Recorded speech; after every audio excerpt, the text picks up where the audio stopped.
In this video, we set our sights on New York, not just the bustling metropolis, but a state rich with tales of hidden fortunes and long-lost secrets. From Revolutionary War gold to legendary pirate hordes, New York's history is filled with stories that have tempted treasure hunters for generations. In this compilation, we'll explore adaptations of thrilling tales from classic treasure magazines of the 1960s and 70s, each one a window into the mysteries that lie beneath New York's soil. In the stories we revisit, we will travel back in time as we uncover the lost treasures and forgotten legends of the Empire State. Since the days of the Revolutionary War, a peculiar legend has weaved its way through the rugged Shawangunk Mountains in southeastern New York. This tale spins around the enigmatic figure known as Old 99, an Indian of semi-legendary status, and a hidden cavern said to hold an unimaginable fortune. Now, mind you, there are some facts that lend credence to the existence of this treasure-filled cave. However, this narrative is woven with a fair share of fanciful elements. Many have tried to separate truth from fiction, but their efforts have only met with partial success. According to the seasoned folks of Ulster County, Old 99 fought valiantly alongside the colonists during the Revolutionary War. After the dust of battle settled, he sought solace in the Ellenville-Napanoch region, embracing a life of hunting and trapping. The Indian possessed a legion of friends in those parts, but none as close as Benny Dupuy. Benny, he was a character akin to Rip Van Winkle, spending his days fishing in the crystal-clear streams that snaked through the mountains. Over the years, the two comrades exchanged countless stories during their ventures into the heart of the Shawangunks, forging an unbreakable bond. Then, one fine day, Old 99 confided in his pal about an extraordinary surprise he had in store. He promised Benny a sight so marvelous that not even his own brother had been privy to it. Of course, Benny's excitement knew no bounds. Little did he know that the strange and unforeseen events that followed would leave him utterly dumbfounded. Old 99 guided Benny, starting from Port Ben along the ancient Delaware and Hudson Canal, up a treacherous mountain path filled with boulders and fallen trees. They persevered through the grueling climb until they reached a dry stream bed. It was at this point that Old 99 blindfolded Benny and led him up the stream bed, a journey that seemed to stretch on for an hour. For what felt like an eternity, Benny followed the Indian's lead, stepping cautiously along the stream bed. When the blindfold was finally removed, and Benny found himself standing at the foot of a towering ledge of rocks, surrounded by the dense forest, he couldn't even begin to guess their location. Without hesitation, Old 99 exerted his mighty strength against a massive boulder, and it obediently rolled aside, revealing a hidden cave. The flickering candlelight cast eerie shadows as the Indian beckoned Benny to join him. With a mixture of excitement and apprehension, Benny stepped into the abyss.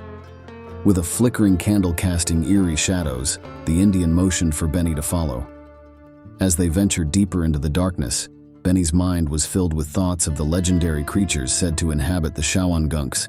Yet, he clung tightly to Old 99's shirt, seeking reassurance. Finally, they arrived in a grand chamber, its ceiling soaring high above them. The sound of their footsteps, once reverberating through the cavern, now hushed to a gentle murmur. Benny's eyes widened in disbelief as he beheld the opulence that surrounded him. Tapestries adorned the walls, depicting scenes of distant lands, and exquisite vases and paintings adorned the dimly lit space. In that moment, Benny realized that this was no ordinary cave. It was a hidden treasure trove, a sanctuary of wealth and beauty that defied the imagination. Old 99 had led him to a place where dreams became reality, a place where the legends of the Shawangunks came alive in the flickering candlelight. As Benny stood in awe, his eyes feasting upon the wonders that lay within the cavern, Old 99 gently grasped his arm and guided him towards a massive chest, its edges bound with sturdy metal. With a flickering candle in his hand, the Indian lifted the lid, and a cascade of light danced upon a treasure trove of jewels and precious metals. Diamonds and emeralds mingled with shimmering gold and silver ornaments, their brilliance captivating Benny, rendering him momentarily speechless. He reached out, his calloused hand trembling, and scooped up a handful of the sparkling gems. watching as they cascaded through his fingers like liquid light. The sheer beauty of it all held him in a trance, his heart yearning to possess such riches. But before he could succumb to the allure, Old 99 interrupted, declaring that their time in the cave had come to an end.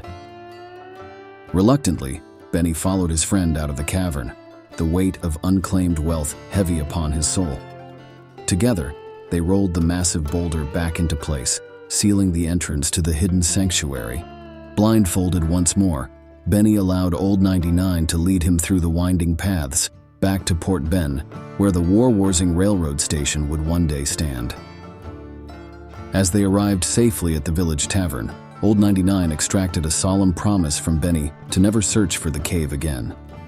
Benny readily agreed, for deep within him lay a profound respect and slight trepidation towards the formidable strength of his rugged Indian companion. In the days that followed, Old 99 slipped away silently, vanishing from the land without a trace. As time passed, Benny's courage grew, fueled by his burning desire to discover the fabled treasure cave, regardless of the eerie legends whispered by the settlers of the Shawangunks, tales of goblins and specters that haunted those ancient woods. Benny, a seasoned woodsman, easily located the spot where Old 99 had blindfolded him. He followed the dry creek bed, but before long, the path began to splinter off in various directions, like the veins of a leaf. It became impossible to discern the true course they had taken. As dusk settled upon the land, a gusting wind stirred the treetops, and Benny fancied he heard the anguished wails of lost souls. Gripped by terror, he fled headlong back to the safety of Port Ben, vowing to never again seek the elusive treasure. In the years that followed, Benny cautiously recounted his harrowing experience, piece by piece, in the cozy confines of the village tavern. His comrades, equally steeped in superstition, nodded in agreement, their belief in the supernatural hindering any further attempts to uncover the hidden riches. And so, many seasons passed before anyone dared to embark on a new quest. In the 1890s, the Ellenville Journal reported that a man had found the cave. Some say he was a city feller named Hampton. He claimed that time had rotted the tapestries and rugs into dust. Also, a number of large rocks had fallen from the cavern's roof, burying the treasure under a pile of rubble. Hampton left the cave intending to obtain blasting powder to move the rocks, but for some reason, he never returned to the Shawangunks. The origin of such a valuable cache of jewels, gold, silver ornaments, tapestries, and rugs hidden in an Indian Territory cave remains a mystery. The Dutch settlers of the Hudson River area suggested that it was collected by white men rather than Indians. Legend tells of deep-water pirates who would sail their ships upriver and, in a bid to evade capture, would ground the vessels, destroy or sink them, and scatter the crew members into the surrounding woods and mountains, carrying whatever treasures they could salvage. Caldwell's Landing near Dunderberg. Mountain often emerged as a possible location for one such shipwreck. Could Old 99's cave hold the plunder from that particular vessel? That question remains unanswered. One thing remains certain: no records exist of anyone reclaiming Old 99's treasure. Does it await a dauntless adventurer, unafraid of the ghosts and goblins that haunt the Shawangunk Mountains? That, my friend, is a riddle yet unsolved in the annals of time. For nearly 3 centuries, writers have painted Captain William Kidd as the quintessential storybook pirate. He's often imagined as a swashbuckler with a black patch over one eye, a long-bladed knife clenched between his teeth, and a treasure chest full of pieces of 8 hidden along the East Coast. According to legend, he buried those treasure-filled chests in nearly every bay, inlet, and estuary. But that's the myth of Captain Kidd. The real man was quite different. In truth, Captain Kidd was an honest, hard-working sea captain who, along with his wife, attended church on Manhattan Island. He lived quietly on Liberty Street near the harbor, earning a comfortable living, but he was far from wealthy. Kidd and his wife worshipped at Trinity Church, which still stands today. Unfortunately, he met a pirate's end on the gallows, a fate sealed by a few blackmailers, including William III, King of England. During the colonization of New England, the merchant marine grew significantly, as Europe was the hub of manufacturing, and goods had to be shipped across the Atlantic to America. Among the many merchant ships navigating this trade route was one captained by William Kidd. At the time, the great powers of Europe were constantly at odds, with each nation keeping its warships close to home for protection. This left merchant ships vulnerable to pirates, who roamed the seas in swift vessels ready to plunder. Fed up with the threat to England's economy, King William decided it was time to act against the pirates. He summoned Richard Coote, Earl of Bellamont and Governor of New York, instructing him to put an end to the piracy. Bellamont devised a plan.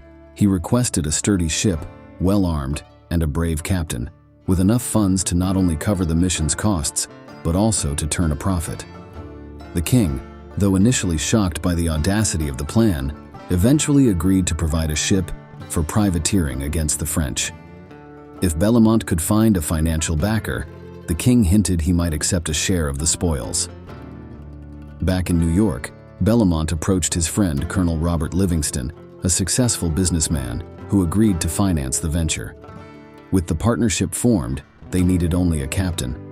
Livingston suggested William Kidd, a courageous seaman with a reputation for honesty. Though Livingston doubted Kidd would join such a scheme, Bellamont, confident in his powers of persuasion, insisted on meeting him. One evening, as Kidd was working on charts and manifests at his desk, a knock came at the door.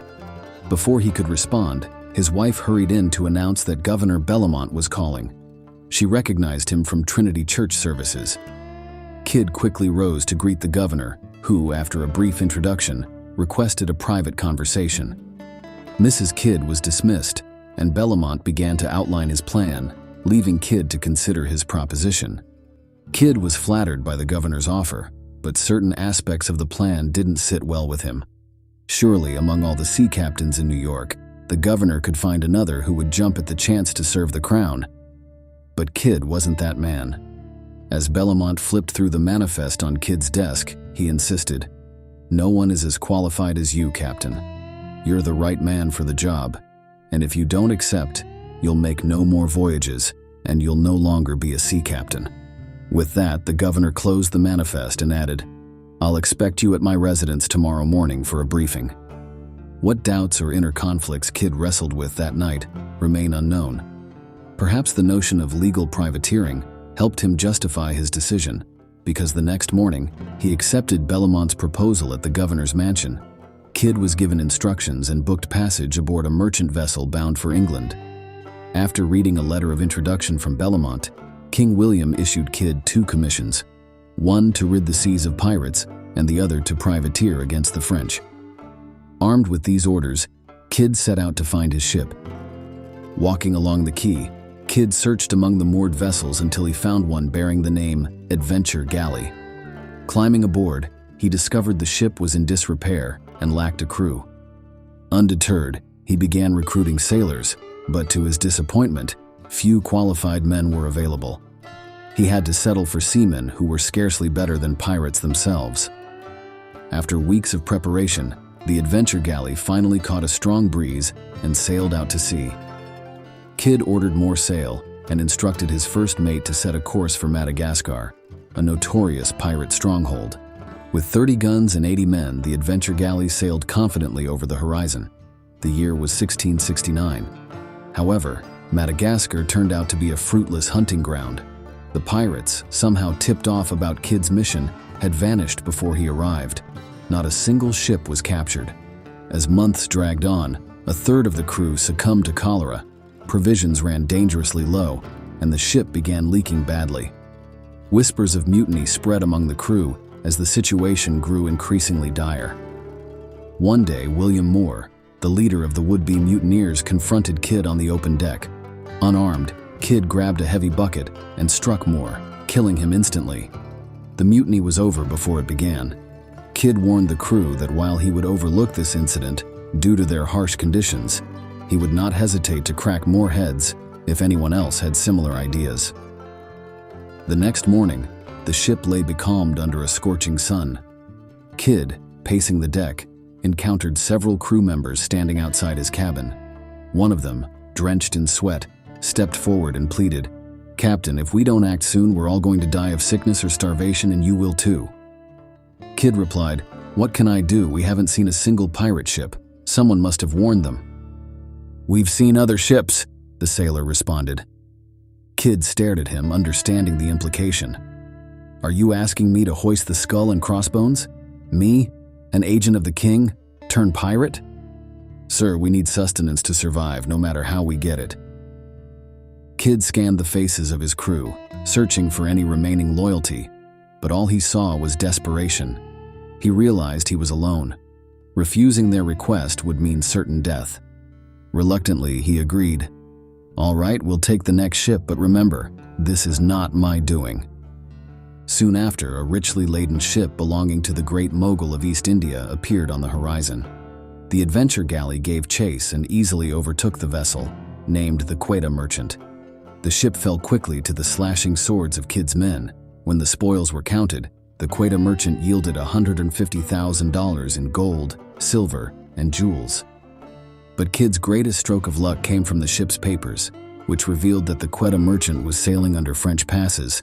This made her a legitimate target for the English, turning Kidd from pirate to privateer in the eyes of the law.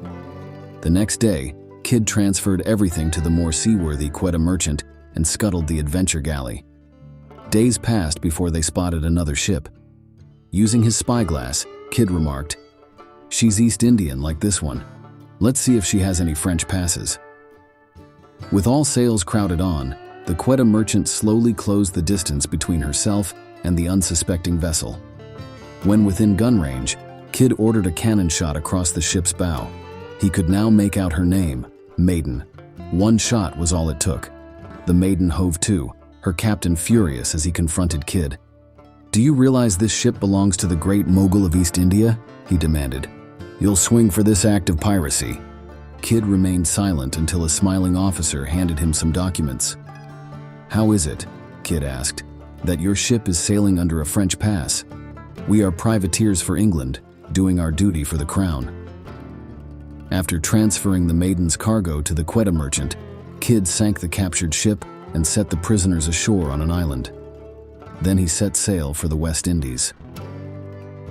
The year was 1699. Kidd anchored in Snake Island Harbor and took a work party with him to visit an old friend, Henry Bolton, who ran a general store. Bolton was shocked to see him. "What's wrong, Henry?" Kidd asked. "We've had a bit of good luck and need some supplies for the trip back to New York." "Is it good luck to be branded a pirate with a price on your head?" Bolton replied. Kidd was stunned. "By whose orders?" "Governor Bellamont and King William," Bolton answered. Kidd was aghast.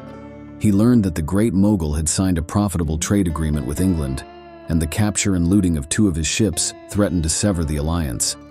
To keep the lucrative trade contract intact, the king had branded Kidd a pirate and promised to hang him as soon as he was captured. Kidd was bewildered. He had been commissioned by the King of England to privateer against the French, and both the Quetta Merchant and Maiden carried French passes. Moreover, he had formed a partnership with Bellamont and Colonel Livingston. He couldn't wait to get back to New York to clear his name. However, events unfolded that remain mysterious to this day. Instead of using his captured ship, Kidd purchased a sloop, the San Antonio, and transferred most of his treasure to it. He then convoyed the Quetta Merchant to a cove near San Domingo. The fate of the Quetta Merchant has never been fully resolved, though there is much speculation. Kidd next appeared in Lewis, Delaware, where he stopped for water and supplies. Then he anchored off Gardiner's Island in Long Island Sound. What follows is recorded history, unembellished by folklore. It is the only verified account of treasure hidden by Kidd. John Gardner, the owner of Gardiner's Island, waited a day for a landing party from the sloop San Antonio. When none arrived, he rowed out to inquire about its presence. Gardner met Kidd, who was surprisingly personable.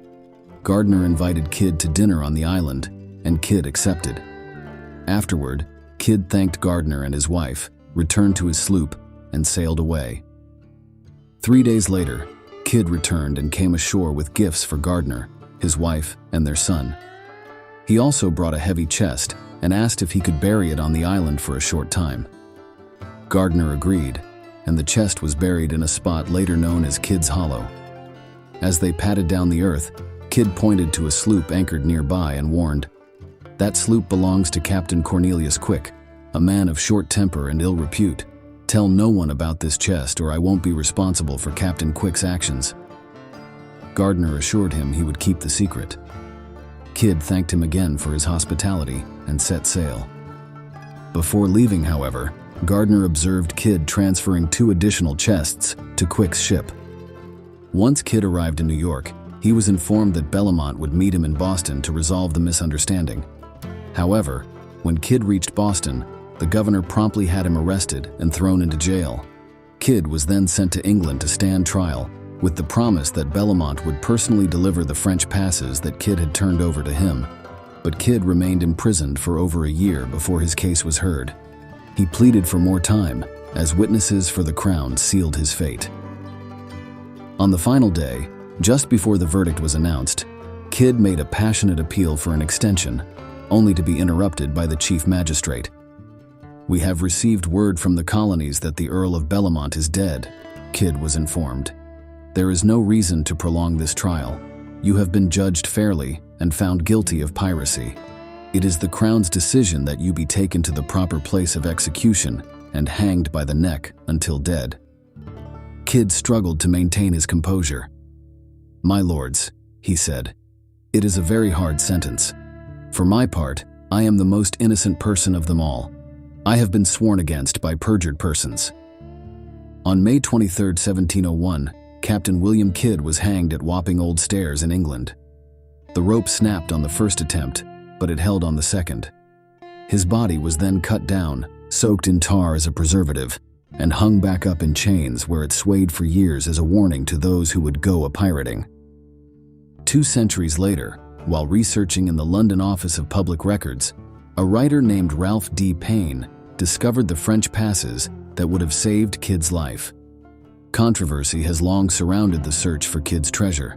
Some argue that he never had any to bury, yet historical records show that his was the only known pirate treasure ever to be recovered. Shortly after Kidd's arrest, Gardner contacted Bellamont, who instructed him to dig up the chest Kidd had hidden on Gardner's Island.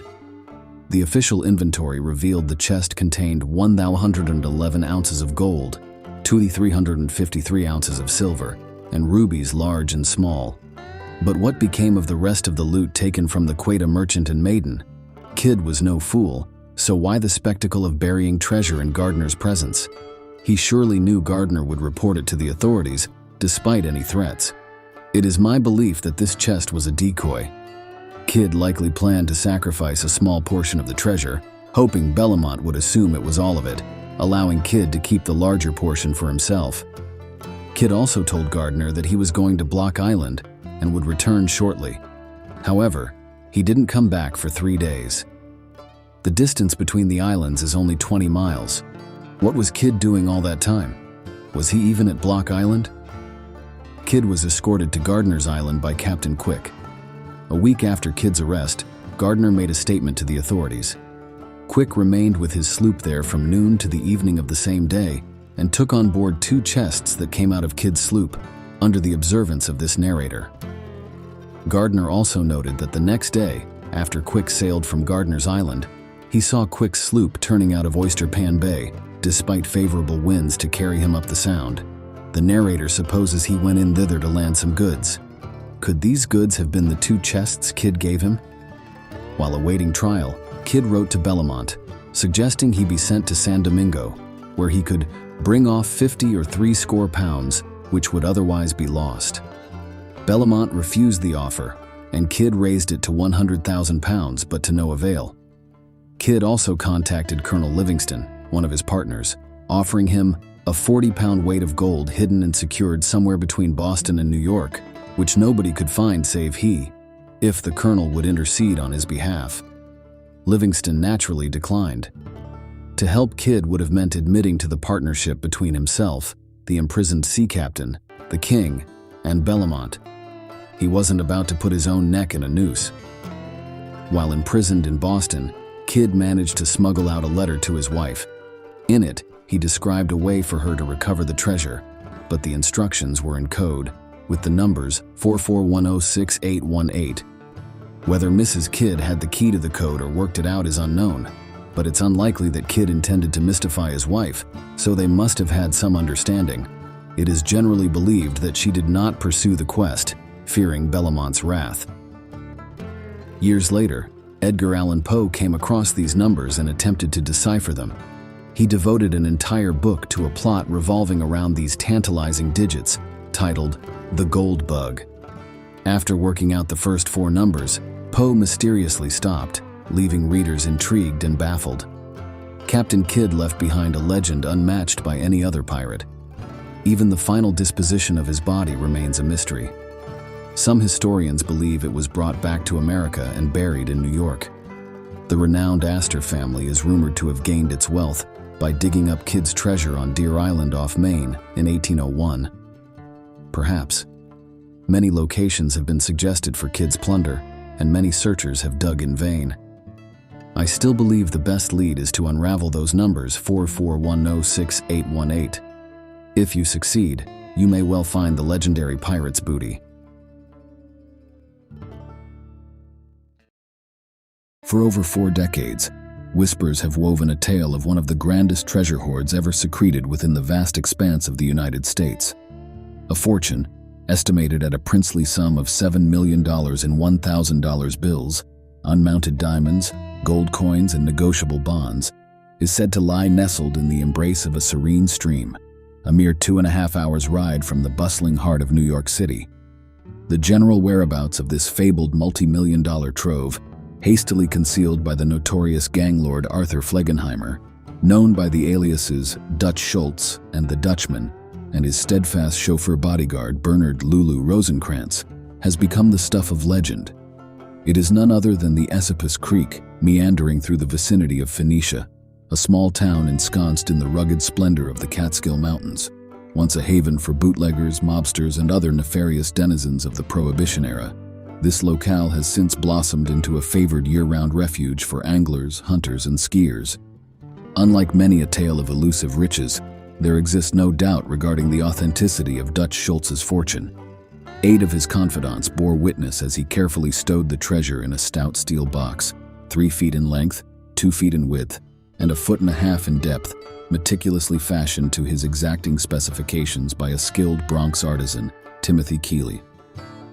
Among these witnesses stood Schultz's legal representative, the perennially youthful J. Richard Davis, affectionately known in underworld circles as Dixie. Another was Abadaba Berman, a mathematical virtuoso whose uncanny talent for manipulating figures had garnered him the admiration of the criminal underworld as the human adding machine. The third, Marty Crompier, renowned for his ruthless methods of debt collection, had ascended to supervise Schultz's affairs, employing tactics that ranged from eye gouging to bone breaking, and other more grisly forms of coercion. The remaining comrades, including Lulu, were the gang leader's most trusted enforcers and hitmen. The $7 million cash interred by Schultz represented but a fraction of the staggering $125 million fortune he had amassed in his brief and tumultuous life. Before meeting his own demise at the tender age of 33, according to the New York City police, Schultz was believed to have orchestrated no fewer than 135 murders, executed with chilling efficiency by his loyal henchmen, employing implements ranging from ice picks and strangling wire to pistols, sawed-off shotguns, and Tommy guns, each according to their specialized skills and preferences.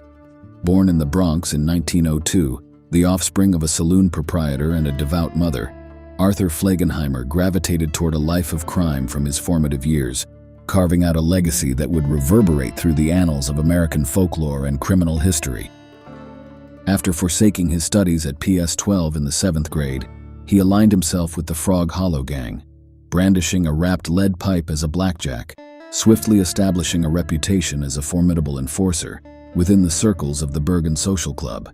He ascended to leadership, prowling the neighborhoods around 149th Street and 3rd Avenue, pilfering stores and snatching parcels from unguarded delivery carriages.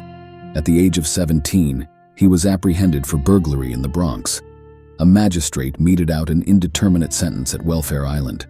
His unruliness led to a transfer to West Hampton Farms, from which he absconded within a week, only to be recaptured 15 hours later and meted an additional 2 months for misconduct. Upon his release after 15 months, he promptly reverted to his former haunts. Diminutive, cunning, and now even more unyielding, he resumed his role as the head of his gang. Dutch Schultz exuded toughness and possessed a name that was indelibly etched in memory. Henceforth, he favored it over Arthur Flegenheimer, despite the absence of any Dutch lineage in his ancestry. In the ensuing years, as the youthful chieftain of a modest Bronx gang, Dutch Schultz found himself in the clutches of the law on multiple occasions, facing charges of grand larceny, robbery, criminal assault, and disorderly conduct. Yet through some uncanny stroke of luck or shrewd maneuvering, he managed to elude the long arm of the law at every turn. By 1928, at the age of 26, he forged an alliance with a mobster by the name of Joe No, proprietor of a speakeasy.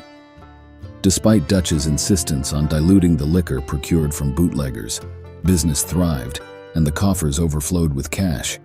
Undeterred by fierce and oftentimes brutal resistance from rival factions, Dutch swiftly expanded his operations. He seized control of the lucrative beer territory in Harlem and the West Side, amassed 17 garages and drops in the Bronx, and commanded a sizable fleet of trucks. In addition, he enlisted the services of the astute mathematician Abadaba Berman to oversee his financial affairs. During this time, several luminaries of the New York underworld began taking note of Dutch Schultz's ascent. Dandy Phil Castell and his formidable superior Frank Costello not only fostered Dutch's criminal endeavors, but also involved him in their own ventures, molding him into a sort of protege. Under their guidance, his rise was meteoric, as were his earnings. His weekly extortion proceeds from the window cleaning and restaurant protection rackets alone swelled to a staggering $16,000. With an eye toward the future and the anticipated repeal of prohibition, he ventured into additional illicit enterprises, including loan sharking in the Brownsville section of Brooklyn. This territory, a lucrative domain overseen by the Amberg brothers, Pretty Louis and Pete, fell under Dutch's covetous gaze. Dispatching two of his henchmen to establish his own loan shark office on Pitkin Avenue, Dutch soon found himself embroiled in a violent exchange. The Amberg brothers, reacting swiftly, unleashed a hail of bullets upon the Schultz gangsters in their office, reducing the establishment to rubble with a well-placed explosive device. In a swift and ruthless act of retribution, Dutch struck back 13 days later. Two of his hired guns shadowed Pete Amberg and his chauffeur, cornering them against a convenient garage wall where they met their demise under a barrage of Tommy gunfire. Upon receiving word of the successful retaliation, Dutch summoned Marty Krompier, issuing a chilling directive. "I want Pretty Louis too," he declared, "and while you're at it, knock off Frankie Teitelbaum. He's the scoundrel who hurled the explosive." Marty, a man with several companions of the fairer sex, sought the assistance of a debauched and sadistic call girl named Susie, whose clientele included Pretty Louis and Frank Teitelbaum. Agreeing to tip off Marty when either of the men returned for a festivity, Susie paved the way for the next chapter in Dutch Schultz's ruthless campaign for dominance in the criminal underworld. Several evenings later, she phoned Marty that Teitelbaum was coming to her hotel room. She asked him if there was anything special he wanted her to do. "Just let Frankie do what comes naturally," Marty instructed. "Only make sure you leave your door unlocked." Teitelbaum was in bed, stark naked with Susie when Marty arrived with two other mobsters. They came in by way of the freight entrance to the hotel carrying an empty trunk and a razor-sharp Boy Scout axe. They kept a gun to the terrified Teitelbaum's head until Susie dressed and left. Then Marty opened the trunk, which was lined with a tarpaulin. They forced Teitelbaum into the trunk and chopped him to pieces slowly so he took a long time dying. Then they locked the trunk, carried it to the freight elevator, and carted it to a junk pile under the Brooklyn Bridge. A few evenings later, quite by coincidence, Pretty Louis Amberg had the urge to visit Susie. She again tipped off Marty, but this time she added that if it was all right with him, she preferred not to be present and indulge in any preliminaries. "Sure," Marty agreed chivalrously. "Take off somewhere. I'll provide the reception committee." When Amberg entered Susie's room that night, Marty and his boys were waiting for him. They hacked Pretty Louis to pieces with the same Boy Scout axe. The gory remains were bundled up in a blanket, carried to a deserted street near the Brooklyn Navy Yard, doused with gasoline and set on fire. Dutch showed his appreciation by putting Marty in charge of all his loan sharking. When the police found the trunk and the incinerated pieces of Pretty Louis, it effectively discouraged any competition from would-be loan sharks. Now, with a clear field, Marty soon built up a highly lucrative enterprise which netted Dutch an average of $15,000 weekly. He had 20,000 borrowers. They paid interest rates of 1,040% yearly. Dutch then moved in, took over, and reorganized the numbers racket. His personal take from the numbers racket, in round figures, was estimated to be between $100 and $125 million.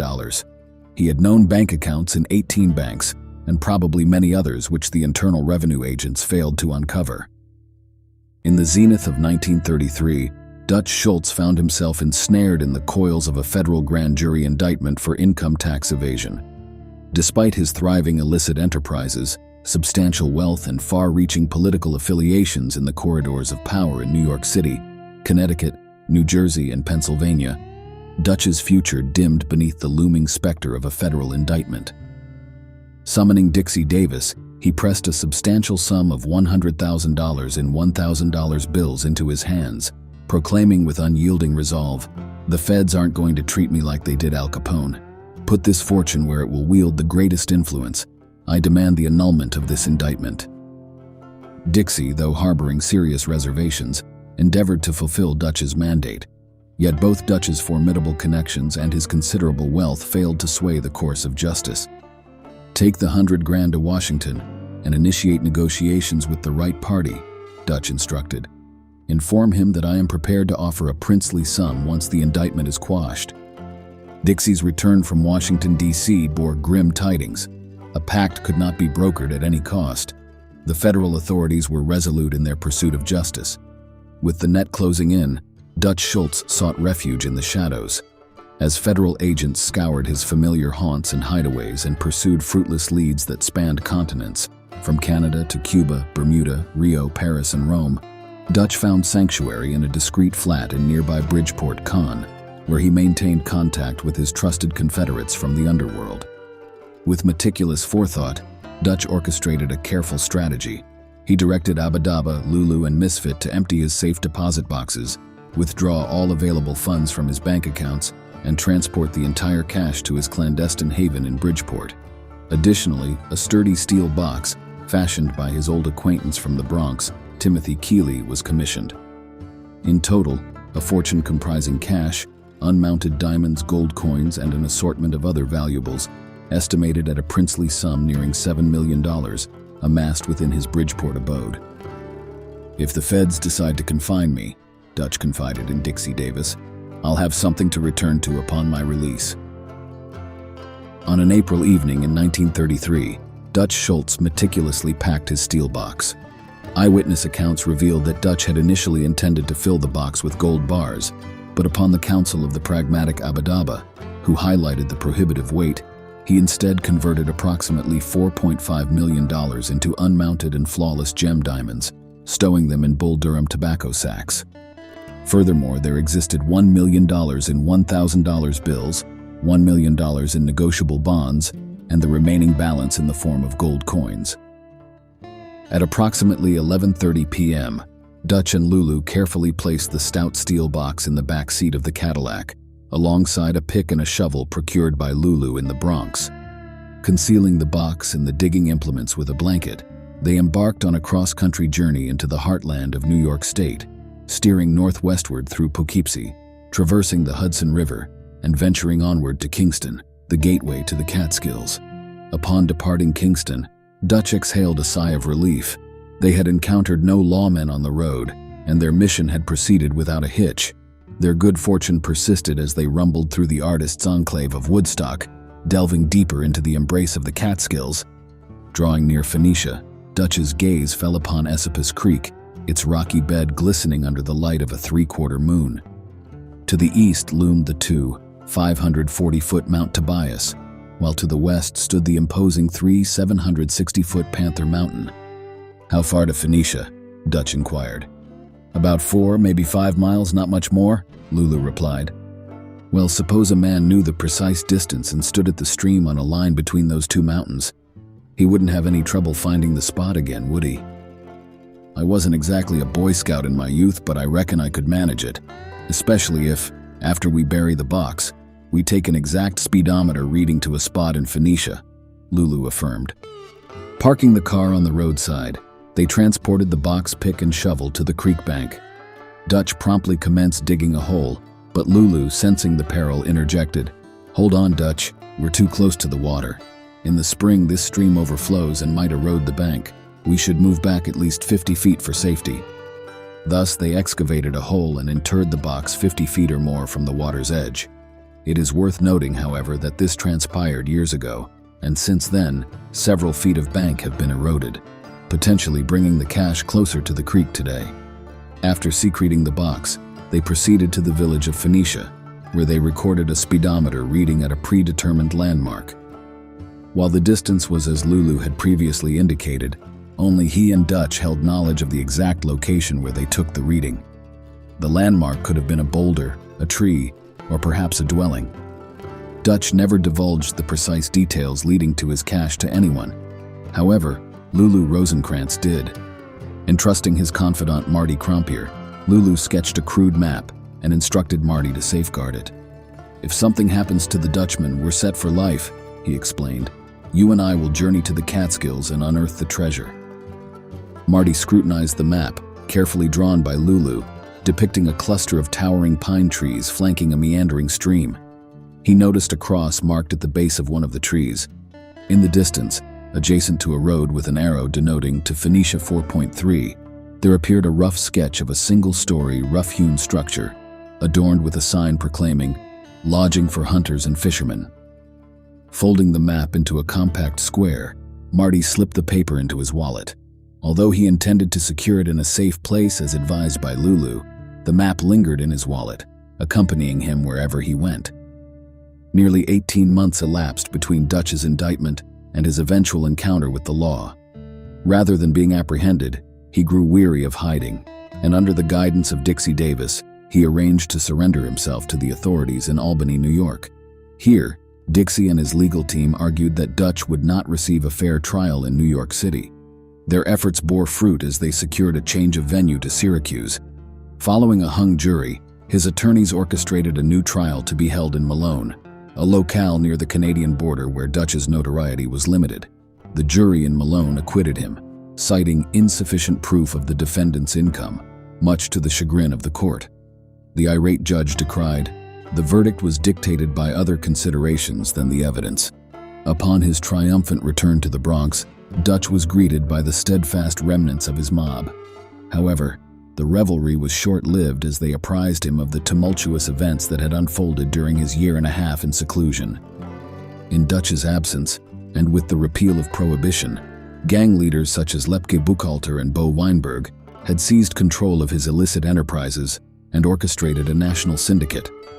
Faced with this new reality, Dutch opted to temporarily vacate New York City and established a new base of operations in the rear room of the Palace Chop House and Tavern on East Park Street in Newark, New Jersey. Word swiftly reached the syndicate of Dutch's resurgence in criminal activities. A meeting of the gang leaders ensued, deliberating whether to assimilate him into the syndicate or eliminate him. It was Lepke who pronounced the fatal decree. The syndicate commissioned Charlie the Bug Workman, a renowned gangland executioner, to carry out the hit. Mendy Weiss, a formidable contract thug skilled in the art of strangulation with piano wire, was assigned as lookout and cover, while Piggy, an adept driver, assumed the role of the wheelman. On the fateful night of October 23, 1935, a little over a month after Dutch's reemergence in the underworld, the trio arrived at Dutch's Newark haunt. The Bug entered the Palace Chop House and Tavern, his Tommy gun concealed under his coat, prompting the bartender to seek refuge behind the bar. Surveying the scene, the Bug cautiously investigated the men's room, where he espied a stout figure with his back turned, engrossed in washing his hands. It might have been Dutch, a stroke of good fortune that demanded confirmation. "Dutch," he called out. Dutch Schultz turned from the wash basin, and the Bug unleashed a barrage of bullets, aiming for his midsection. Dutch collapsed to the tiled floor, writhing in excruciating agony. The Bug secured the men's room door before cautiously advancing toward the adjoining back room. Inside, Abadaba, Lulu, and Misfit Landau, key members of Schultz's mob, awaited Dutch's return. The Bug opened fire from the doorway, and Lulu was the first to succumb, felled by a hail of bullets. Abadaba was next, struck 5 times, followed by Misfit, who fell under a fusillade of 5 slugs. All 3 men succumbed shortly after the bug departed the tavern and made his escape. Dutch lingered for several hours, but despite the surgeon's efforts, his condition was beyond repair. One of the bullets had torn through his stomach, grievously damaging his liver. Following the operation, police stenographer John Long and interrogation expert Sergeant Luke Conlon remained at Dutch's bedside, documenting his delirious mutterings and fragmented responses during his semi-comatose state. The transcript, though extensive and largely nonsensical, contained a notable passage, with the words seemingly linked to the buried steel box italicized. "Oh, mama, mama, mama, I'm a pretty good pretzler. How many shots were fired at me? John, please, did you buy me the hotel for $1 million? I'll get you the cash out of the box. There's enough in it to buy 4 or 5 more. You can play jacks and girls do that with a soft ball and do tricks with it. Lulu, drive me back to Phoenicia. Don't be a dope, Lulu. We better get those Liberty bonds out of the box and cash. I'm sure it was Danny's mistake to buy them, and I think they can be traced. Danny, please get me in the car. Kindly take my shoes off. No, they're not off. There's handcuffs on. Wonder who owns these woods. He'll never know what's hidden in them. My gilt-edge stuff and those rats have turned in. Please give me a shot. It's from the factory. What did that guy shoot me for?" Dutch's ramblings continued until his passing at 8:35 a.m. the following day. His demise garnered significant media attention, with extensive sensationalized accounts of his criminal career, yet not a whisper about his concealed steel box. 2 weeks later, in a West Side tavern, Marty Crompier imbibed one too many ryes and let slip some crucial information.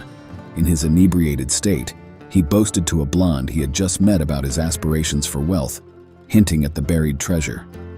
The blonde, well-versed in the ways of the underworld, promptly relayed the details to her cousin, a member of the Gura Jake Shapiro gang, who instructed her to lure Marty to her room and extract further information from him. Relying on a combination of alcohol and her seductive prowess, the blonde managed to coax out Marty's revelation about the map and his plans to unearth the hidden fortune, earning herself $50 and valuable intelligence. On a November afternoon, they full-load him to a barbershop at 8th Avenue and 42nd Street. He was comfortably settled in a chair, and a barber was tying a sheet around his neck when Gura Jake's boys came in. They didn't waste any time. One shoved the frightened barber aside, the other jammed the muzzle of a .45 automatic against Marty's belly. "Gimme the Dutchman's map." The killer was in a hurry. He triggered before Marty could move. The heavy slug tore Marty's belly apart and came out of his back with splinters of his shattered spine. The killer took the wallet from the slumping body, removed the map, and flung the wallet containing several bills at the terrified barber. "Here's your last tip from Marty Crompier." With that, he made a quick exit, joined the lookout, and they both walked up 8th Avenue, losing themselves in the crowd. Gura Jake was waiting with anticipation for the map. When he examined it, his heavy eyebrows furrowed. He was a frequent visitor to the more popular resort areas of the Catskills, a guest at the Rock Hill and Loch Sheldrake country clubs. For some reason, he had believed that Dutch Schultz had buried his hoard in the general vicinity, but the Phoenicia area, several miles north, was not familiar. "You and your damned heater," he growled at his triggerman. "Why did you have to hit Crompier in a crummy haircut joint? You shoulda got him in a room somewhere and worked him over until he gave with information. This map's a Chinese puzzle." Gura Jake made at least 3 attempts to find Dutch Schultz's $7 million trove. He drove to Phoenicia with a few of his mobsters, and then backtracked 4.3 miles from the center of the village to the bank of the Esopus and dug several holes. He did not find the steel box. He might have missed it by only a few frustrating yards or by several hundred, for it was evident that Dutch and Lulu had measured off the 4.3 miles from a landmark more precise than the center of the village. It was also possible that the mileage gauge of their speedometer might have been off by 1/10 of a mile or more. Others have searched for the hoard since then. First underworld characters like Gura Jake, later tourists and vacationers, as well as treasure hunters, both amateur and professional. No one has ever reported finding it, nor is it logical to believe that the $7 million trove was dug up by someone and disposed of in secrecy. Since gold coins have been out of circulation for many years, it would be difficult to cash in several $100,000 worth without arousing questions. An even more convincing reason is the $1 million in bonds. During the more than 45 years which have passed since Dutch Schultz buried them in his steel box, they have reached maturity. But to this day, not one has been redeemed for cash.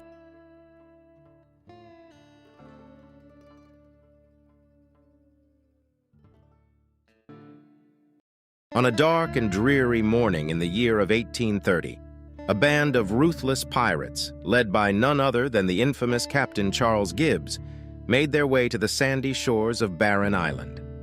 Their mission, to bury a hefty sum of $25,000 in specie that they had pilfered from the brig Vineyard. Alas, during their daring escape, Gibbs had to jettison another $5,000 in the shallow waters just off the beach, as his longboat was in peril of being swamped. To this day, no soul has laid claim to any of the pirates' plunder. Few folks even know of this brazen escapade. Barren Island rests just off the southern coast of Long Island, a mere 85 miles away from the bustling city of New York. However, the captain of this band of brigands was not the swashbuckling sort that one might envision. He was a vicious brute, devoid of morals and any redeeming qualities. Thus, when Gibbs was hanged in 1831, no tears were shed, and the location of his buried treasure remained shrouded in mystery. Born in the humble state of Rhode Island and raised on a modest farm, Gibbs grew weary of his mundane existence and escaped to join the Navy as a young lad. It is said that he fought valiantly aboard the USS Chesapeake during its fabled clash with the HMS Shannon, only to find himself imprisoned by the British in the dreaded Dartmoor. Upon his eventual release, Gibbs sank into a disreputable life, opening a seedy tavern known as the Tin Pot. This notorious establishment became a haven for thugs, pirates, and other unsavory characters, where Gibbs often drowned his own sorrows in copious amounts of liquor. Predictably, the Tin Pot met a swift demise, leaving Gibbs destitute and penniless. Forced to embrace his true nature, he returned to the treacherous life of a pirate, signing on with a South American privateer. Gibbs, a man consumed by darkness and deceit, found himself navigating treacherous waters aboard a privateer. His heart as black as the pirate flag he raised, Gibbs orchestrated a mutiny, callously disposing of the captain and officers, their bodies cast into the unforgiving sea. With the black flag now fluttering defiantly, Gibbs assumed the role of captain, steering the ship towards the Caribbean, where he would prey upon unsuspecting vessels and merchants. During this period, Gibbs earned a notorious reputation for his cruelty and sheer malevolence. His treatment of victims was abominable, devoid of any shred of humanity. As the authorities closed in on him, the heat becoming unbearable, Gibbs charted a course northward in 1819, evading capture. Displaying audacity unparalleled, he even dared to venture into the harbor of New York, basking in the comforts of the city before setting sail for Boston, where he sold his ship. Carrying a chest overflowing with $30,000 in plunder, the pirate captain secured passage on the Emerald, bound for England. The weight of gold in his pockets afforded him the life of a gentleman, but such opulence soon lost its allure. After a few mundane months, Gibbs grew restless, yearning for the thrill of his former life. Driven by his insatiable hunger for adventure, he returned to the familiar streets of Boston, leaving behind the trappings of luxury. For years on end, Gibbs embraced the life of a wicked miscreant, meandering through bustling ports across the globe. He gleefully indulged in one nefarious escapade after another, squandering ill-gotten riches on libations and debauchery with reckless abandon. In the year 1830, destitution found Gibbs in the heart of New Orleans. It was then that fate guided him to sign on as a seaman aboard the brig Vineyard, bound for the vibrant city of Philadelphia. Under the command of Captain William Thornby, the brig carried a precious cargo of molasses and cotton. However, hidden within its depths lay a tantalizing secret, a staggering sum of $54,000 in valuable specie. Gibbs, unable to resist the allure of such wealth, sought out a willing partner in crime, the brig's steward, Thomas Wansley. And so it came to pass on a moonless night, the 23rd of November, a mere week into their journey, that Wansley stealthily crept up behind Captain Thornby on the exposed deck. With a swift and brutal blow from a pump brake, Thornby's world went black. As Thornby stumbled forward, his cry of "Murder!" pierced the night air, only to be drowned out by the ruthless duo of Gibbs and Wansley. They seized the captain, their hands stained with treachery, and with a violent heave, cast him into the unforgiving depths of the sea. The ship reverberated with the echoes of their crime, drawing the ship's mate to the scene. Little did he know his fate would mirror that of his ill-fated captain. As he ascended the ladder, hope fading like a dying ember, the mutineers descended upon him with merciless blows, and with one final act of brutality, they cast him into the abyss, forever silencing his cries. The mate seized a line hanging over the rail and started to pull himself back on board. As he grasped the rail with both hands, Gibbs picked up a hatchet and with two mighty blows chopped off the mate's hands at the wrists to send him screaming into the darkness of the sea. This was the signal for an unbridled drunken orgy. Gibbs ordered kegs of rum to be brought out, and in their frenzy the crew chose the old pirate as captain of the ship. To celebrate his election, Gibbs broke open a keg of Mexican dollars, distributed them to the crew, and promised more to come. When morning came, Gibbs ordered the ship's course set for Long Island.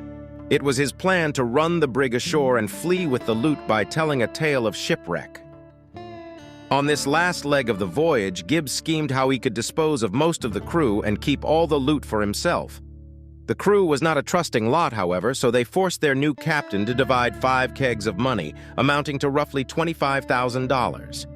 Each man sewed his swag into a canvas bag. The rest of the treasure was also deposited in bags for easier handling. Nearing Long Island, the brig lowered its boats in the dark of night and transferred the bags of specie to them. They were about 15 miles southeast of Southampton Light at this time. When the transfer of loot was then completed, the vessel was set afire and the pirates pulled for shore. Within a mile of shore, day began to break, but the sea became rough, tossing the small boats about dangerously. Hitting upon sandbars, Gibbs kept the longboat from being swamped by throwing overboard about $5,000 in specie. A heavily laden jollyboat capsized and sank with approximately half the loot and several of the crew. After finally reaching the safety of the shoreline, the crew of the longboat hastily concealed the treasure beneath the soft, golden sands. In a stroke of serendipity, a gunner from the nearby outpost materialized, drawn by the commotion. Captain Gibbs, his voice trembling with emotion, spun a heart-wrenching tale of shipwreck and catastrophe. Moved by their plight, the sympathetic gunner divulged that they had landed on Barren Island, just off the coast of Long Island, as documented by the esteemed historian A. Hyatt Verrill in his tome, Lost Treasure. The gunner further revealed that they could seek solace and sustenance at the abode of a man named Johnson, the solitary dweller of the island. While alternative sources suggest that Gibbs and his crew had disembarked at Pelican Island and buried their spoils there, this information resides within an ancient tome published in 1860 titled History of the Lives and Bloody Exploits of the Most Noted Pirates, authored by an elusive writer. According to this account, they subsequently made their way to Great Barn Island and sought refuge within the residence of a certain Mr. Johnson. Historians concur, however, that Jack Brownrigg, one of the pirates plagued by a pang of remorse, confided in Johnson about their plundering escapades on the vineyard. Johnson, compelled by his conscience, promptly conveyed this revelation to the authorities on Long Island. Consequently, the scoundrels were apprehended and presented before the court of justice. Captain Gibbs and his comrade Wansley met their grim fate on the gallows on the fateful day of April 22nd, 1831, while the remaining pirates were incarcerated. Driven by a fervent desire for Gibbs' ill-gotten wealth, Johnson and the local sheriff meticulously combed the sandy expanse, hoping to unearth the estimated $25,000 buried by the notorious pirate.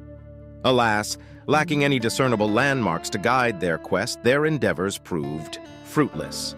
To this day, the enigmatic sands of Barren Island, or perhaps Pelican Island, continue to veil Gibbs's blood-soaked treasure from the prying eyes of the world. Rumors have circulated that General George Washington once slumbered within these walls, and indeed, the possibility exists, for the Dutch-style brick house of Irene Hazelton was erected in the early 1740s. Though the exterior has undergone a few modifications, a new kitchen and dining area now grace its presence, while the antiquated summer kitchen, once cherished during that era, has been dismissed. The dwelling largely remains as it did 2.5 centuries ago. Upon my initial visit to the estate, an inkling seeped into my bones that the surrounding earth held a trove of captivating secrets. The first glimmer of confirmation manifested in the shape of clay pipe stems strewn upon a heap of soil near a freshly dug foundation hole. In that very moment, anticipation surged within me, urging me to meticulously explore the grounds with my trusty Tesoro Inca metal detector. The ancient homestead nestled on the edge of the majestic Hudson River, its back just a stone's throw away from the tranquil waters. It was at this very spot that I embarked on my quest, weaving intricate search patterns with the precision of a seasoned explorer. With the Tesoro in hand, I fine-tuned its mystical powers and commenced my sweep, its discrimination mode guiding me towards hidden treasures. Within moments, the soil relinquished its secrets, bestowing upon me a glimmering prize, a silver Washington quarter. How amusing it was, and yet so fitting, that this humble coin should be the first to grace my presence. Alas, as grateful as I was for this discovery, a mere relic from the 1940s, not the illustrious 1740s, did not align with the grand vision I held for this sacred ground. My expectations had been set ablaze by tales of a Spanish silver 2-bit piece exhumed from the earthen floor of the basement years before. I pressed on with my search, and before long I stumbled upon 2 more coins not too far from my initial discovery. They gleamed with a silvery hue, but it was evident that they did not hail from Spain like the coin I found in the basement years ago. These new treasures consisted of another silver quarter and a mercury dime. As I meticulously combed through the backyard, I meticulously traced parallel lines, beginning near the majestic Hudson River and working my way back towards the house. No more coins revealed themselves until I was merely 20 feet away from the house. The next coin I uncovered confirmed my earlier suspicions. It was a restrike, its date of 1800 boldly imprinted over the original 1799. Filled with renewed energy and confidence, I continued my quest. Within a mere half hour, I unearthed another noteworthy discovery, a remarkable 1823 large cent. Intriguing artifacts began to emerge, and just a yard away from that second large cent, I stumbled upon a .69 caliber musket ball. I diligently persisted in exploring the rear yard until the fading light forced me to halt my search. During the journey back home, I had ample time to contemplate the day's remarkable findings. The dates inscribed on the coins barely scratched the surface of the 1700s. Surely there must have been coins lost during the 60-year period between 1740 and 1800. But where could they be hiding, I wondered? That very night, by some stroke of serendipity, the heavens opened up and rain poured down upon the earth. And oh, how I rejoiced! For in my experience, wet and sodden ground has always proven to be a treasure trove for uncovering ancient and elusive coins. True, the task becomes muddier, and the precision of locating my desired target somewhat compromised, but the rewards are always worth the extra effort. It's as if the moisture somehow enhances the powers of the metal-detecting contraptions I wield, granting them a few more inches of depth perception. And so it was when dawn broke and I returned to the very spot, my heart brimming with anticipation and excitement. The morning's plan was to embark on my quest, drawing nearer to the majestic manor. I ventured forth, mapping out the expansive grounds, my footsteps echoing against the ancient slate slabs that once composed the foundation of the long-lost summer kitchen. A treasure trove awaited me in this very spot, I believed, for the remnants of the demolished kitchen surely concealed an abundance of hidden gems. To avoid the nuisance of encountering countless nails, I deftly adjusted the Inca's discrimination setting, ensuring that only the precious prizes would be unveiled amidst the soggy earth. Deep within the tangle of ancient roots, Beneath the shade of a majestic maple that had witnessed the passage of 100 years, my diligent efforts unraveled the secrets of time. With each stroke of my trusty tool, the coin's origins revealed themselves, transporting me to the enchanting era of colonial times. The reading on my device resonated with a power akin to a twisting cap, hinting at the wondrous tale that awaited me. I approached the spot with utmost care, the tesoro's 11 inches coil guiding my every move. And there, nestled within the soil's embrace, lay a disc of verdant hue, encrusted with the history of ages. Its dimensions mirrored that of a modern $50, yet its essence whispered of a bygone realm. As I gazed upon the coin, an ethereal transformation occurred before my very eyes.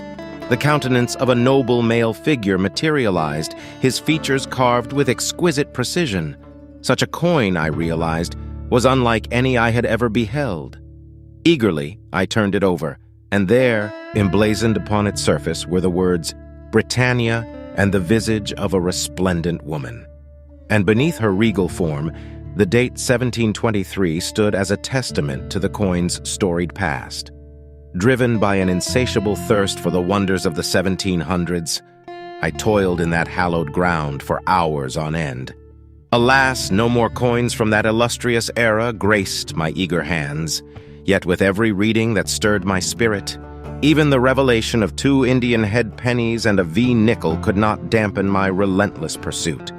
The allure of the 1700s had captured me entirely, and naught but a coin from that ancient epoch would quench my fervor.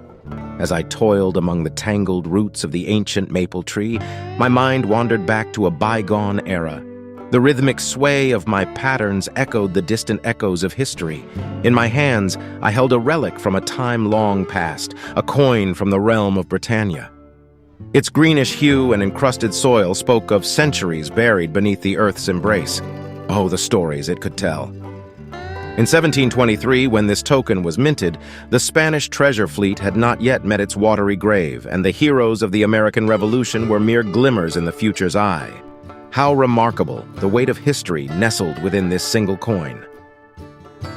On the northern side of the house, a gentle slope led to a sprawling grassy depression. It whispered secrets of a bygone era when the mighty Hudson River, or perhaps a slender offshoot of its grand waters, flowed effortlessly around the house's north facade. Even when the sun ruled the skies and dryness prevailed, the ground in this enchanted spot remained persistently damp, as if guarded by unseen forces. With great anticipation, I embarked on a meticulous search, my heart aflutter. Lo and behold, I unearthed a majestic colonial piece, adorned with the visage of George II, its proud proclamation of 1738 echoing through time. Mere footsteps away, another English treasure emerged, its elegant countenance hailing from the year 1737. Though subsequent discoveries graced my path, the thrill of those initial findings remained unrivaled in my soul. Along the illustrious Hudson River, dwellings from the Dutch and English colonial epochs stood tall. Some proudly graced manicured lawns like this very house, while others lay hidden beneath the embrace of verdant vines in the heart of ancient woods. Each abode served as a time capsule, a testament to the countless generations that had called it home. Inadvertently or purposefully, these inhabitants had bequeathed to the earth artifacts that reverberated with the rich tapestry of our nation's history and the intimate stories of those intrepid pioneers. Oh, joyous quest! On the fateful morning of June 29, 1747, a seemingly ordinary day, the still air and calm waters of the Hudson River provided no indication of the imminent danger. Unbeknownst to those present, the activities of the nearby fort were under close surveillance. Positioned at the northernmost point of the English colony of New York, this fort posed a significant obstacle to the French, who were only a few miles away. In order to advance their colonial ambitions, the fort had to be eliminated. This challenging task fell upon the capable shoulders of a French officer named Lacombe de Saint-Luc, and his formidable raiding party comprised of several hundred Indians and French soldiers. In the midst of trepidation that lurked within the fort's very walls, rare were the occasions when clusters of over 25 valiant soldiers ventured beyond its protective embrace. St. Luc, aware that executing his mandate to obliterate the fort demanded a masterful strategy, set his mind to the task. Utilizing the cunning of indigenous allies, who adeptly feigned injury beyond the fort's stout stockades, an audacious ploy unfolded. An ambush cunningly positioned a mere quarter-mile distant, luring the unsuspecting enemy into a perilous snare. The defending cannons of the western blockhouses were engaged in battle, firing grape and round shot at the enemy. However, they had to cease fire to avoid harming their own troops. The guns stood silent after several minutes of intense fighting, while the rest of the soldiers inside the fort watched their comrades being brutally attacked by the raiding party. Out of approximately 150 soldiers who were ambushed, only 25 managed to survive and return to the safety of the fort. For 3 long years, I had been consumed by the desire to rediscover the very spot where the ancient fort had once stood. It had been razed to the ground by the treacherous French during that fateful October of 1747. Deep within the recesses of my mind, I yearned to unearth the exact location in the vast field where the ambush had unfolded. Standing there, within the remnants of what was once the fort's protective walls, my gaze traced the undulating hill line that overlooked the meandering creek. It was at this very crossing that the ambushing party had stealthily traversed. Lost amidst the vast expanse of 50 acres of corn stubble, remnants of the farmer's toil, lay the historical evidence I so fervently sought. Time and time again I would venture far and wide, my searches spanning the breadth of the land, in pursuit of that elusive site. Its discovery had eluded me for so long, slipping through my fingers like grains of sand. But as fate would have it, it was during the pursuit of an entirely different goal that I stumbled upon the first clue. A glimmer of hope that rekindled my determination. The temperature was in the 30s, and we were amidst a midwinter thaw, the type that would make even the most experienced meteorologist sit up and take notice. Undeterred by the forbidding weather, I set out on a quest, determined to reach the ancient fort site to seek out the secrets it held. It was a sunless day, the sky a canvas of bleakness, as if nature itself was conspiring against me. Yet my spirit remained unbroken. I had spent years searching for any trace of yet another fort from colonial times, and nothing would stand in my way. But alas, my efforts proved to be in vain. The rain began to fall, a chilling reminder of the harshness of the world. With a heavy heart, I decided to retreat and made my way back to my car. The wind howled, urging me to abandon my mission, but I pressed on, the metal detector in my hands buzzing with anticipation. As I trudged through the muddy ground, my mind filled with disappointment. No trace of the fort had been found, and now the rain seemed to mock me, its icy fingers seeping into my bones. It was then that I stumbled upon a large bolt and a plow blade, relics of a forgotten time. Ignoring their significance, I dismissed them as lost farm equipment, a cruel twist of fate. With each passing minute, my body grew colder and wetter, the weight of the day's failures weighing me down. I yearned for the warmth of my car, the dry sanctuary it offered. Yet, fate had other plans. The sound in my headphones grew louder, a siren song calling me to investigate. But my heart was weary, and I chose to let it go, convinced it was yet another false lead. And so, I trudged on, my eyes fixed on the distant car, its promise of warmth and respite. Little did I know, my journey would soon take an unexpected turn, leading me down a path I never could have imagined. It is an exceedingly rare occurrence for me to disregard a signal, and so I continued to walk another 10 feet beyond the reading before abruptly spinning on my heels, vehemently swearing that this would absolutely be the last signal I would check that day. However, much to my sheer delight, it was not. Emerging from the sodden ground, about 6 inches below the surface, I gingerly retrieved the first piece of grape shot. Keep in mind that these projectiles were typically fired in groups of no less than 30, and sometimes as many as 60 per round. So this singular fragment merely scratched the surface of what lay beneath. Ignoring any discomfort caused by the relentless elements, I removed my pack and, driven by the invigorating taste of victory, I embarked on a systematic search pattern with boundless enthusiasm and unwavering determination. Merlin's beard, a second piece of grape shot, a mere 4 feet away from where I stumbled upon the first one. It was as if I had stepped into a fantastical tale where every twist and turn led me to another astonishing discovery. I could barely take 10 paces without unearthing something extraordinary. Once, I even found myself staring at a cluster of 4 pieces, as if they were whispering secrets to one another. As the light began to fade, I found myself drenched with rain, yet a grin adorned my face. I had collected over 25 pieces of grape shot and a handful of musket balls, all clutched tightly as I made my way back to the car. Ah, the tales of old treasure hunters, forever etched in my mind. Those brave souls who stumbled upon magnificent treasures only to lose their way upon their return with provisions. Such a fate was not to befall me. With determination burning in my heart, I counted the rows of corn from the river's edge, reaching a precise number of 207. A steadfast course due west from a towering maple tree guided my steps. I marked the distance with each pace, ensuring that even if the farmer dared to till the field before my return, I would find my way back to the very spot where my journey had begun. With the eve's whisper of unseasonable warmth and skies clear as a crystal ball, my dear brother Dennis and I found ourselves drawn back to the ancient fort site, just as the first rays of dawn began their enchanting dance upon the horizon. A decision had been brewing within my heart, and it took hold on the previous eve. I dared to exchange my trusty 8-inch coil for the mighty 10-inch coil, specially crafted to unlock the secrets hidden beneath the soil. Oh, the hope that swelled within me, yearning for the depths to reveal their treasures. And so, under the cloak of darkness, my brother Dennis and I ventured forth to the fort site, just as the dawn's gentle glow began to embrace the world. The night prior, a daring choice had been made. I traded my faithful 8-inch coil for the prowess of the 10-inch, eager to summon forth any hidden wonders that lay beneath the earth's embrace. With the weather's siren call no longer resounding in my ears, and armed with the might of the larger coil, I delved once more into the patterned tapestry I had meticulously combed the day before. Oh, what a sight awaited me!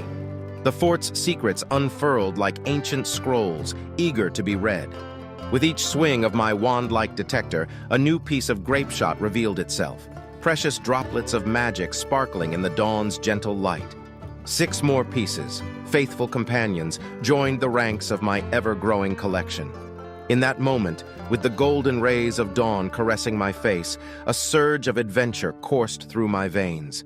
The fort's history danced around me, whispering tales of battles fought and won, and I, armed with my trusty detector, was the chosen one to uncover its hidden treasures. In the first hour of our hunt, Dennis and I devised a plan. He would act as the signal checker, marking each spot that produced a projectile, while I focused on pinpointing the sites and aiding in the recovery. Dennis, ever resourceful, scoured the area for corn cobs to mark our finds. The harvesting equipment had not stripped the kernels from all the ears of corn, and the vibrant colors added a touch of magic to each discovery, allowing a pattern to emerge from the cannon's blistering blast. 3 distinct patterns we discovered that morn, resulting in the recovery of over 130 pieces of grape shot, 14 musket balls, a gleaming dagger blade, and 3 colonial buttons. The fort's secrets revealed themselves with each twist and turn, beckoning us deeper into its ancient embrace. Upon this very parchment, I must confess my quest for the scattered discharges of round shot remains fruitless. Oh, how I yearn for the day when these precious relics shall be unearthed from their deep slumber. Every May, as the earth awakens, I find myself drawn back to the hallowed grounds of the ancient fort. Within its crumbling walls, a treasure trove of both domestic and military artifacts awaits, intermingled with shards of pottery and remnants of long-forgotten pipe stems. Yet, it is in the vast expanse of the field that my heart finds true delight, as I am certain to discover a dozen more pieces of grape shot, each one steeped in the rich tapestry of history.